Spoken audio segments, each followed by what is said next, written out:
one game away. Blow up. We're playing for something, man. We're playing for something. Just gotta mean something to you. They gotta mean something. Everything you got. Everything you got. Let's finish this. Do it, fellas. Let's go. Let's do it, fellas. Finish 2-3. 1, 2, 3. Finish. You ready to make history? Come on now. Yeah. You know, there's these two words. And when I say them, people get goosebumps because they know what happens next. So without further ado, Free smoke. look. Scared cause I'm drowning in silence with bad thoughts. These days I don't have nothing to say, man, the bag talks. I put in headphones on my driver. Pull up to the spot and give a good dick and Godiva. I can't lie, I'm uninspired. No more pillow talking about nonsense. I only stick around to put some band-aids on my conscience. I don't know why I feel so bad, nigga. That's what we do, no foundation. We don't build no more, we just screw. Half a bottle of Henny, girl, I'm going with the wind. The same niggas say they happy for me, ain't want me to win. So I'm done on my friends. Don't need help popping Coronas and reminiscing. I just call up Big Bro J and say it's time for venting. If I live forever, I hold this hate for some centuries. You don't know how much or how you doing would admit to me, but motherfuck all that. I don't even offer up the time to make the call back. Stupid Lodo, if they don't get the picture now, man, I crop them out of the photo. I can't relate to my peers. Been doing this shit for years. I'm motivated by fears. I took the wheel and I steer. My sound not dictated by fuck boys in Atlanta. Stay gifted like this album was ghost written by Santa Bars forever, like they decided to throw me under Slammer. Every song's a hit like they picture me underhanders. I could drop a million songs, but they never gon' understand us. Soapbox sermons for niggas never giving chances. Fight our whole lives to get these weak ass advances. Work twice as hard for the shit that they getting handed. And this ain't even nothing we chose, nigga, we branded. Still can't tell why all of these niggas mad at me. I'm trying to get 100 so I can put my team on salary. Give it all to the art, man, I turn my life to a gallery. Man, damn, what a fucked up masterpiece. 1,100 shots and I swear, man, I felt them all. If we ain't even good on our blocks, man, who can we call? Pre-decline state of mind, we broke crabs in the barrel. Got us fighting our folk, man, this shit just a life of peril. Poor tackling. What happened between you and Talib on the field early in the game? I don't know. You gonna ask him because he didn't finish the game. Ice up, son. Ice up. Good people. Good people. Happy people. Yeah. What's up, ladies and gentlemen? I appreciate you for joining us, for joining me on another episode of Kicking It with Saint. This episode probably should have been out earlier. It probably should have. But I appreciate you for rocking with me. I really do. We got to go over the week 6 matchups. That means we're going through Sunday night, Monday night, London game, Sunday games.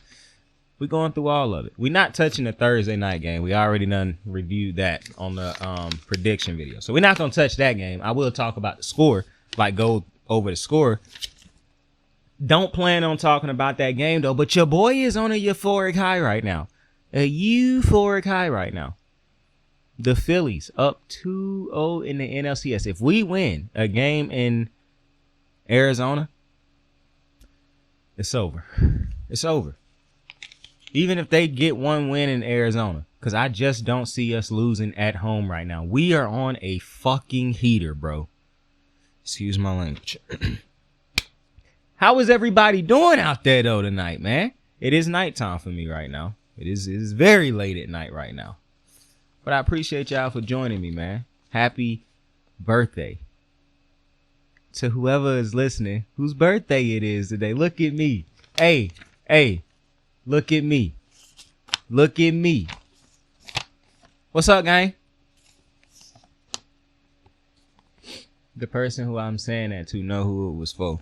Y'all don't worry about that. But listen, we got to get into this week 6 stuff.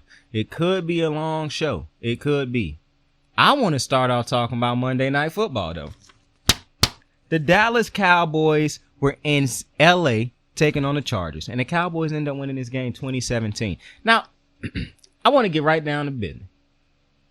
Right down to business, because I'm sick of it, okay?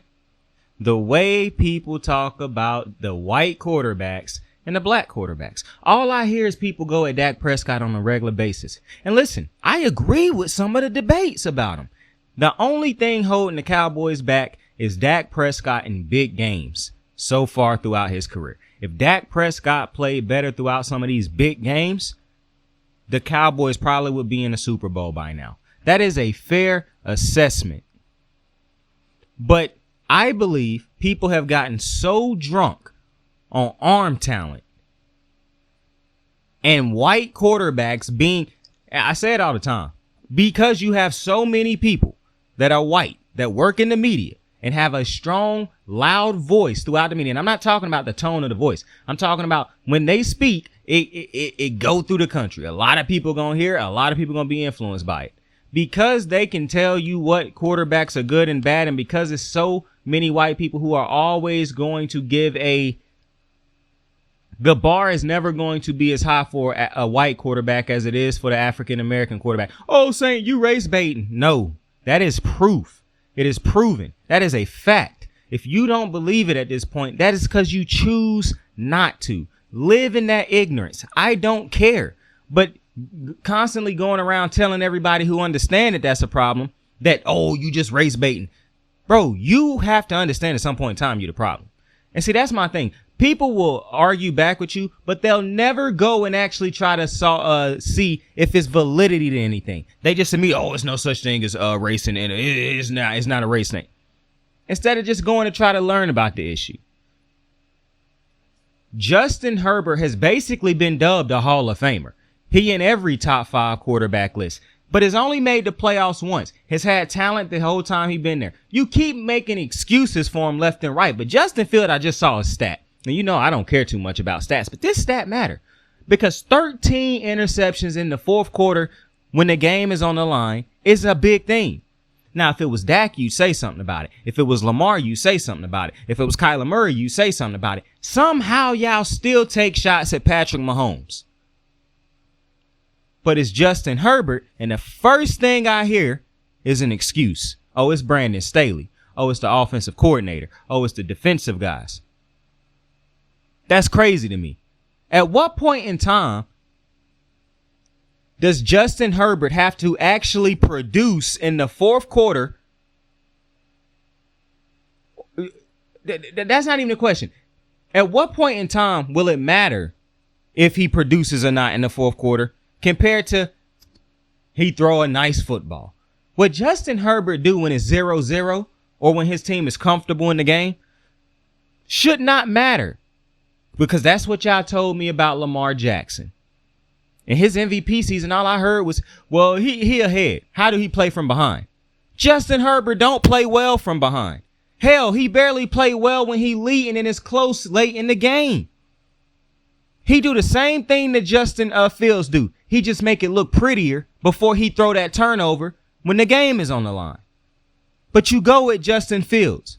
But I never hear people talk about this with Justin Herbert. It's always an excuse. I don't understand how we constantly going at these offensive coordinators about Justin Fields. I done had my complaints, but it was never that the problem was completely the offensive coordinator. He throw for hella yards. At some point in time, the dude on the field is the one who have to produce.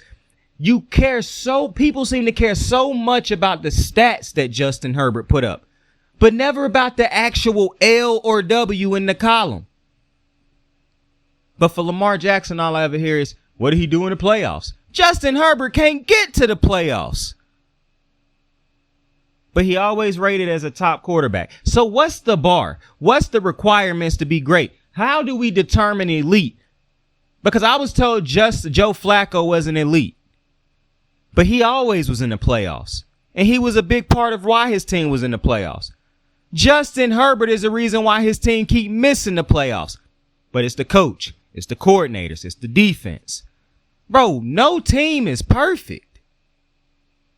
Lamar Jackson don't have a superstar receiver on his team. Justin Herbert done had 2. Justin Herbert have talent on his offense. Still can't seem to make the big plays when they matter. And if you watch these games, I don't understand how you can.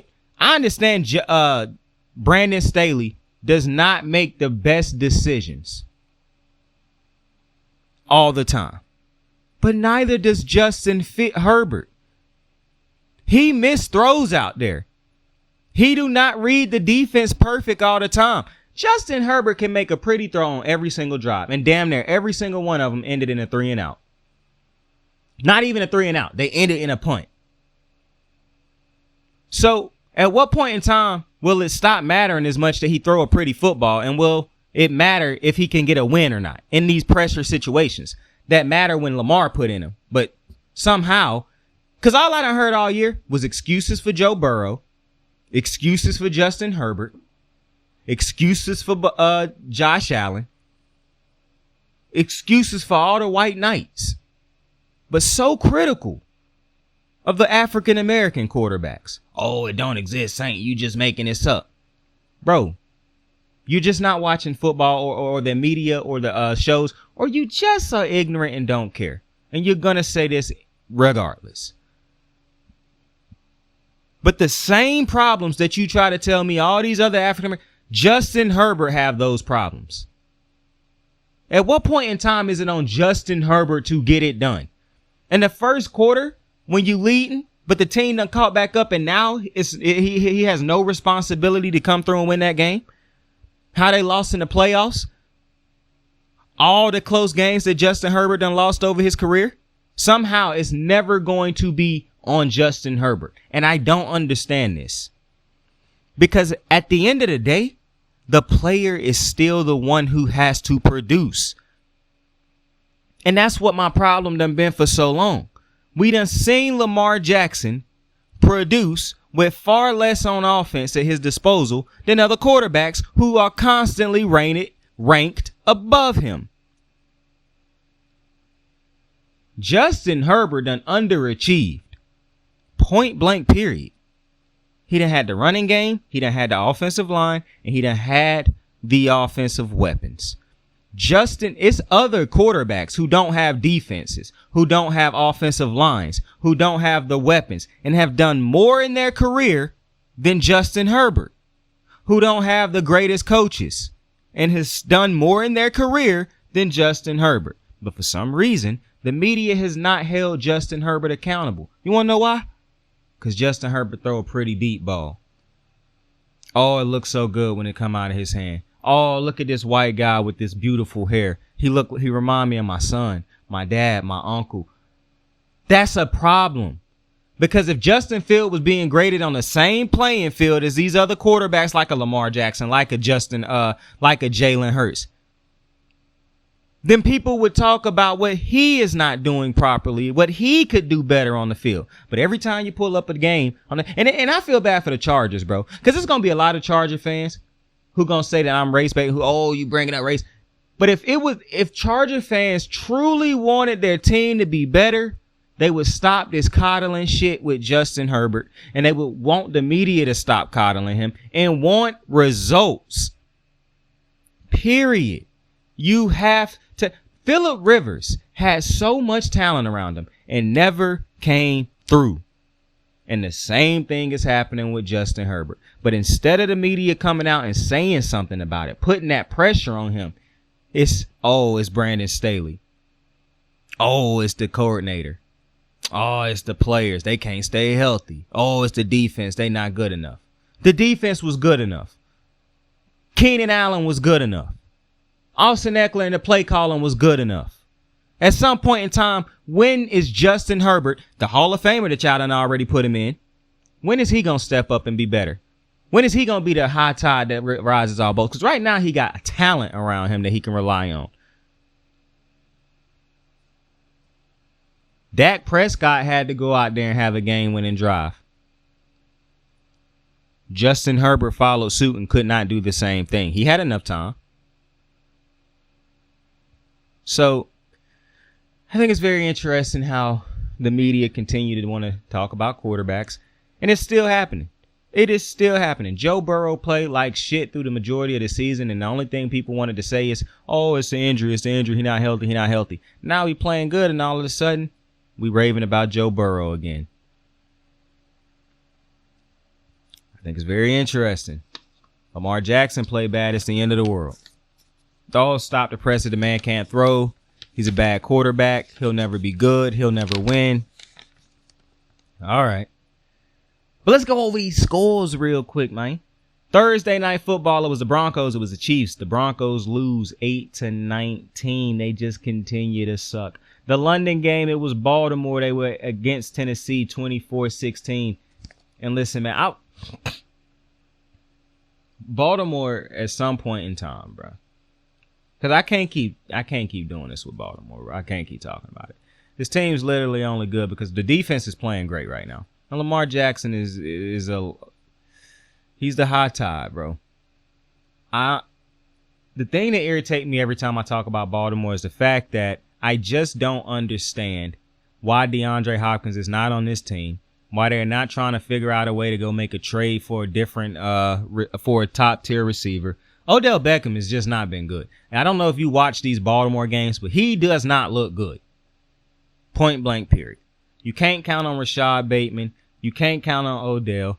I don't like having to rely heavy on Zay Flowers. That's why you haven't heard me hype Zay Flowers up. It's not because I have anything against Zay Flowers. It's because I do not feel like you should have to put too much on a rookie. If they break out and be great, that's fine. But I'm not a fan of putting a lot of pressure on a rookie. I don't believe the Baltimore Ravens have a reliable receiver, bro, who can go out there and win one-on-one every single time. A receiver that can go out there and demand double teams every single time.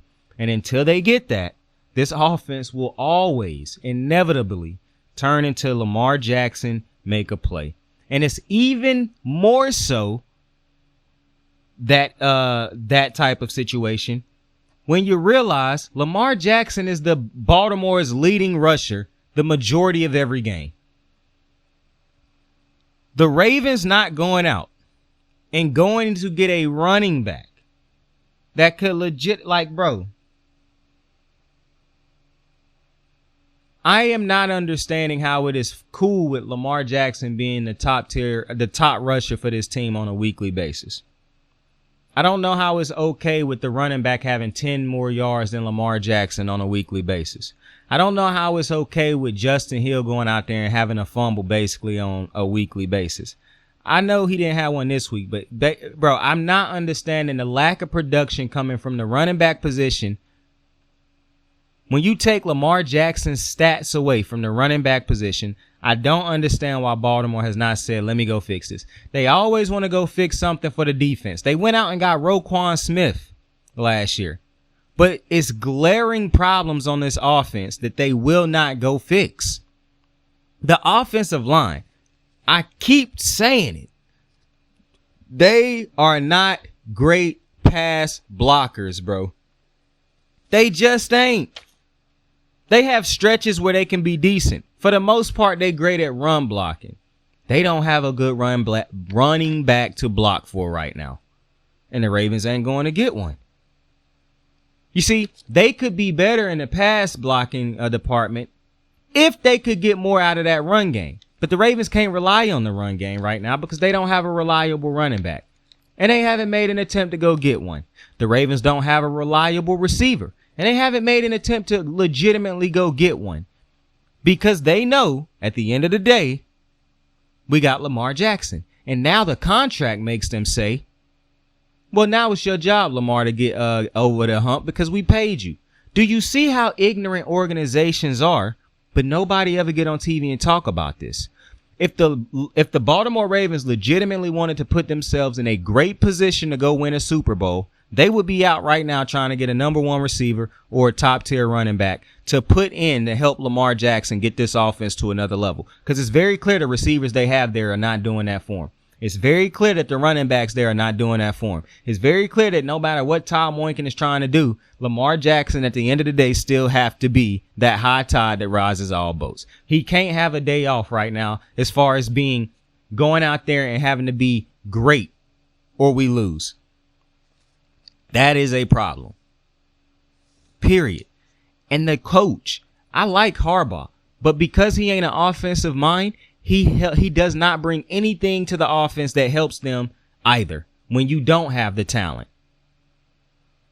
So I don't believe Baltimore is a Super Bowl team right now. I believe they're a Super Bowl contender because you have a quarterback who is a top tier quarterback, a top 5 quarterback, and a quarterback that legitimately make players better. However, when is it going to occur to the Ravens maybe we should go get a player that actually makes Lamar better, like a Devontae Adams. Because what you end up doing is you spend so much money on pieces that you could have just put in one player because, we don't want to put all that in one player, and all the pieces fail when that one player would not have failed.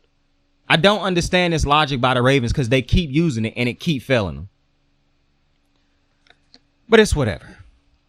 For Tennessee, like I said before, the not having a quarterback is a problem. I don't think they have the quarterback of the future on the roster. I don't think it's Levis. I don't think it's Willis. I don't think it's I know it ain't Tannehill.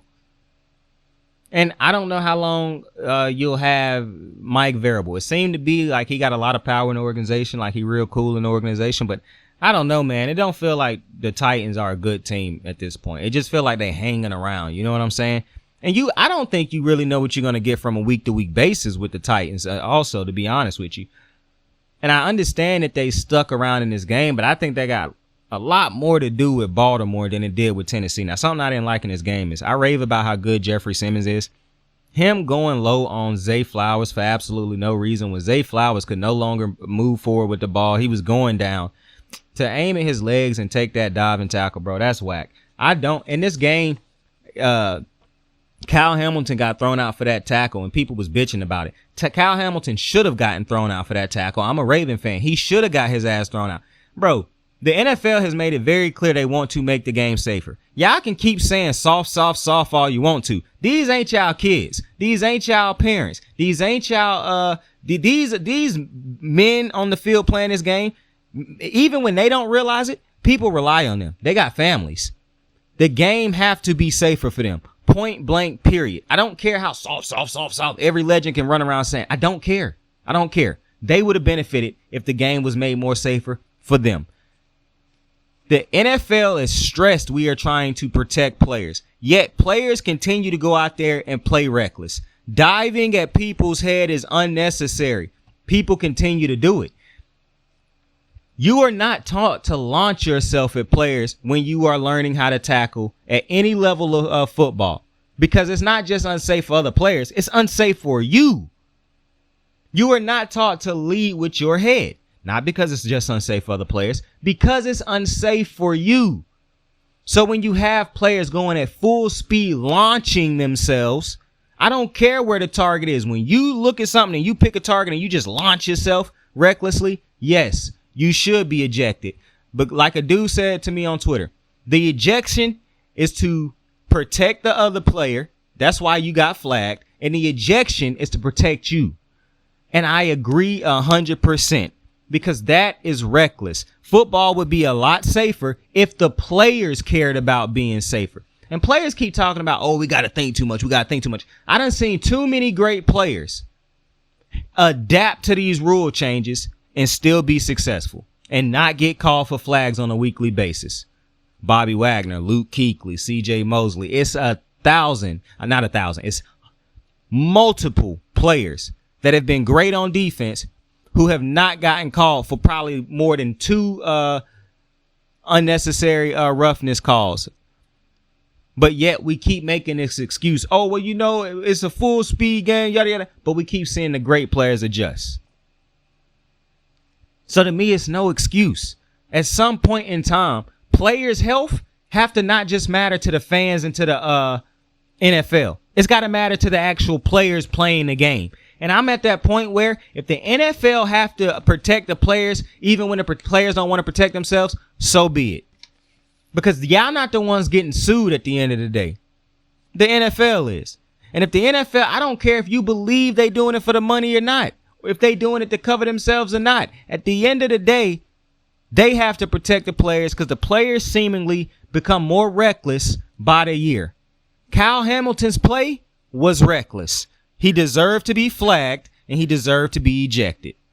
That's the end of the discussion for me. You're not going to win this one for me. And when you become older and growner and you start caring about people and seeing how stuff like this affect them, trauma, injuries, head injuries and whatnot, then you'll understand.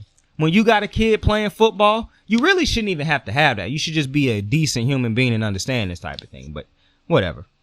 The 1:00 Sunday games. Minnesota was in Chicago taking on the Chicago Bears. And Justin Fields got hurt in this game and left the game. Minnesota ended up winning 19-13. When they were in the game, when he was in the game, they were struggling. So, you know, like I said, Chicago is one of them they a bad team. Of course, they did what they did to the Broncos because everybody seemed to be able to score on the Broncos. But I'm not wasting my time with neither one of these two teams.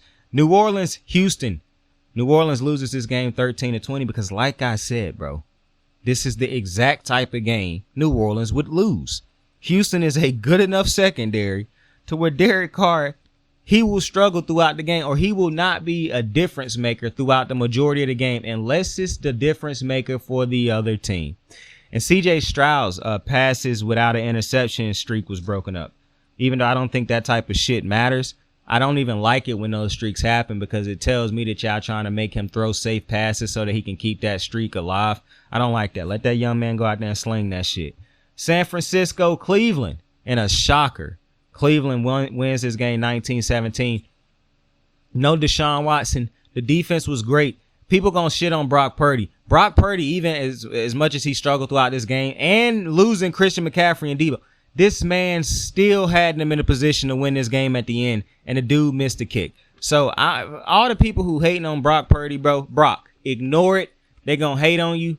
You still brought your team put your team in position to win this game, and the kicker didn't come through. That motherfucker get paid too. I don't understand how you watched that game. You took out of it that Brock Purdy struggled, and ignored that he put them in a position to win the game at the end of the game. He still overcame his down game and put his team in a position to win, like a good quarterback does.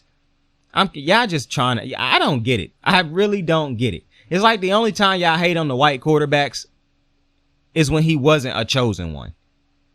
It's crazy. Like, cause this motherfucker way better than Baker Mayfield ever was.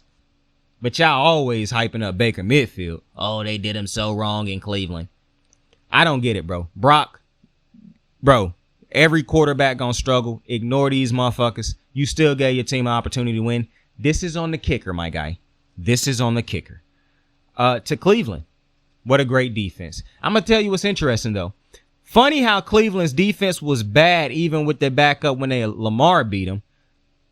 But all of a sudden, it's a great defense again when they beat Brock Purdy with a backup quarterback also. That's very interesting to me. Anyways, Indy was in Jacksonville. They end up losing 20-37 to Jacksonville. Trevor Lawrence didn't look great, but the big story coming out of this game, and this division is a clusterfuck, but the story coming out of here, Anthony Richardson will miss the remainder of the season. He's getting shoulder surgery, so he is out for the remainder of the season. Washington was in Atlanta. They win 24-16.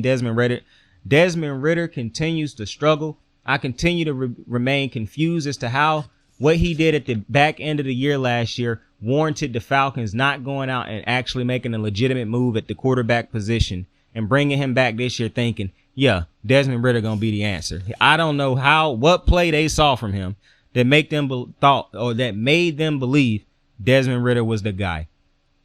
But that is not for me to sit around and think about. Seattle, since I'm going to come back to this game actually. Carolina, Miami. At one point in time, Carolina was up 14-0. And I had no doubt in my mind that Miami was still blowing these motherfuckers out. And they did. 21-42 blowout. The 4 o'clock games, New England. They lose 17-21 against Vegas. Jimmy Garoppolo he went to the hospital in this game with a back injury. Philly loses to the New York Jets 14-20. Jalen Hurts with a pick six at the end of the game. Not a pick six, but a pick that put the Jets in position to score a touchdown that would ultimately win them the game. Detroit ends up winning 20-6 in Tampa Bay. Arizona loses 9-26 in LA against the Rams. The Sunday Night Football, I'll get back to that game also. And like we just spoke about to start the show, Monday Night Football, the Cowboys win 20-17. I want to talk about real quick the Seattle Seahawks in Cincinnati taking on the Cincinnati Bengals. They lose 13-17 against the Bengals. However, this is another problem I have with the media. I done seen a lot of people already, boost and rave about Joe Burrow. Bro, these dudes scored 0 points in the second half of the game. Now, I see every show nitpicking the offensive problems with the Ravens. I ain't seen nobody talk about how Joe Burrow and them boys scored 0 points in the second half of this game. The Seattle Seahawks was in the red zone 5 times, and they came away with a touchdown, I believe. I don't think they scored in none of them 5 possessions a touchdown. The mistakes and the not capitalizing on opportunities that Seattle had in the second half of this game is just unreal. The defense gave them so many opportunities. The second team gave them opportunities. So many plays they had on offense just to regress. I don't understand the offensive game plan.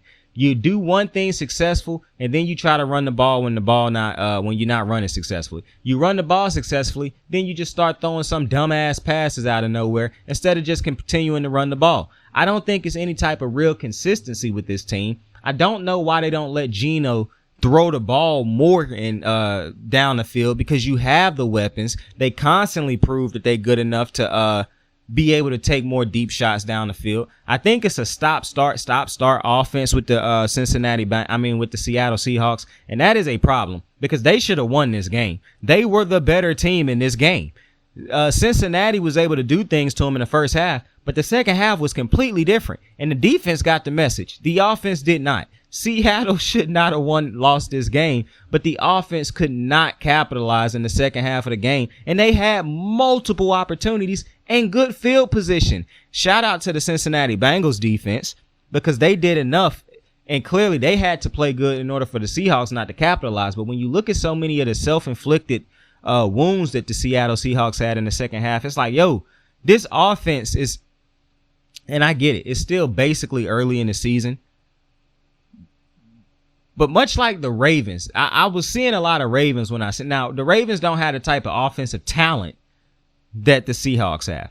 And that's one of the things that's always going to confuse me when it comes to the Ravens, because it's hard to honestly judge the Ravens a lot of times, because how good could Lamar Jackson truly be if he had a DK Metcalf and a Tyler Lockett opposite? You know what I'm saying? So I don't really want to compare them to that, but the starting, the stopping, sometimes we do this great, but then we'll go away from it. We doing this bad, but we'll stick with it. Like, it's just, I think the importance of a head coach that is an offensive mind and call the plays is so important in the NFL, and games like this continue to prove it. The Sunday night football game, Giants at the Bills. The Giants end up losing this game 9-14. The day ball taking on the Bills game. Daniel Jones did not play in this game. Damn near all of America had the Bills winning. I'm pretty sure the 15% that had the Giants winning was New Yorkers, because this was unreal. But it was a close game. It was a very close game. The Bills, it's very interesting to me.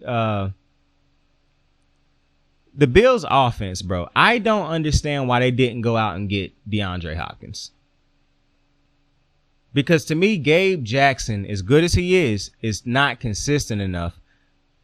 The offense does get bogged down eventually when defenses lock in on Stephon Diggs is who he gonna go to. Dawson Knox has basically regressed, which I said was gonna happen because I did not think he was that great anyways. And Josh Allen, as great as Josh Allen is, and I do think Josh Allen have a rising tide affecting him also, because I think he make players better than they actually are.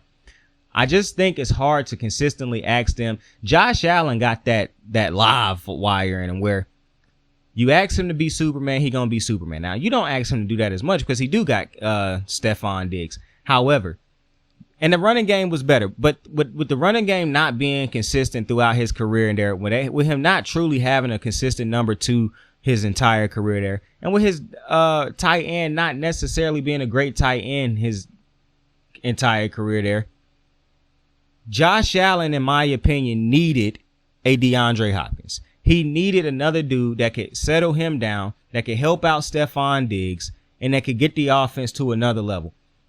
The defense is good enough. Even without, with the injuries they suffered, they are still, to me, a good enough defense. Now, they're going to lack in certain areas because, bro, you don't lose Matt Milano and remain the same defense. That just is what it is. However, to me, the biggest thing is the offense could get to another level if they had another weapon. And I understand Patrick Mahomes done had to win. He just won a Super Bowl without having that superstar receiver.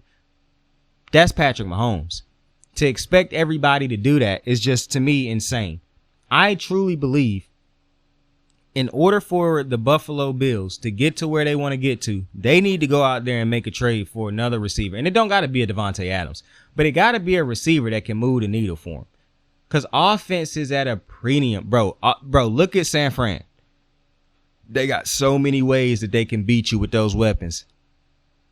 The Bills, to me, could be that if they go and get Josh Allen another weapon. Because I think the defense good enough, bro. I don't think the Bills offense.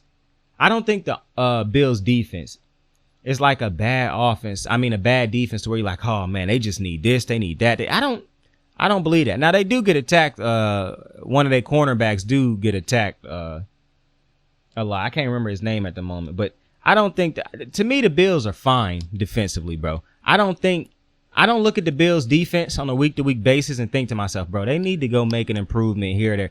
They are great, bro. I think that offense could use another stud receiver. And like I said, even if it was like a Brandon Cooks, that would have been good enough for it. And now Brandon Cooks, I wish would have done more so far to this point with the Cowboys. But he had a good game on Monday night. But right now, to me, one of the reasons that a team like the Ravens and the Bills can get by with not going out and to the Bills a lesser extent, because they do have Stephon Diggs at the end of the day. But the inconsistency of a quarterback like a Justin Herbert, the Broncos being bad, a bad division with the Titans, the Colts, and all the Jags, that's what can allow a team to still be good even though they have pieces that they clearly are missing that they should go get. Pat Mahomes being the best quarterback in the league can help you survive not going and getting offensive talent. But look at the numbers. I'm not even a fan of the numbers. But in this case, it is so very clear. I don't like it when people say, well, they still winning. The Chiefs' offense is terrible. It's almost like Pat Mahomes averaged 2 picks a game.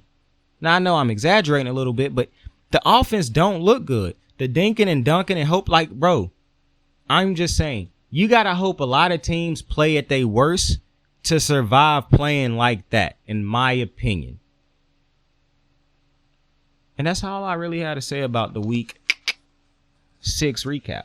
Gonna be a longer show for got to get prepared for the week 7 and the predictions for Thursday night football. I don't even know who playing on Thursday night. I would give it to you right now, but I got no clue who playing Thursday night, fam. Hey, that's on me. That's on me. Charge it to the game. All right? Charge it to the game. With that being said, though, I appreciate y'all. I greatly appreciate y'all for joining me on another episode of Kicking It With Saint. Tell somebody you fuck with them. Tell somebody you love them. You could be anything in the world. Choose to be kind to somebody today. Go make somebody's day for no reason. Give the love that you want in return. I appreciate y'all. Like, subscribe, share. I truly appreciate all the support. Saint out. I got the moves like hot sauce. Lil' mama taking the top off. I'm laying down getting topped off. After this, you know she getting knocked off. I know she loving the money, so I keep on thumbing and thumbing. She say she horny when she taking shots, so I keep them coming and coming. Now I'm putting dick in her tummy. Scoop her up like I'm raking her something. You would think shawty red track, the way that she running and running. You getting dumber and dumber. You out here chasing the bone. After she finished from giving me dome, the Uber is taking her home. Tight.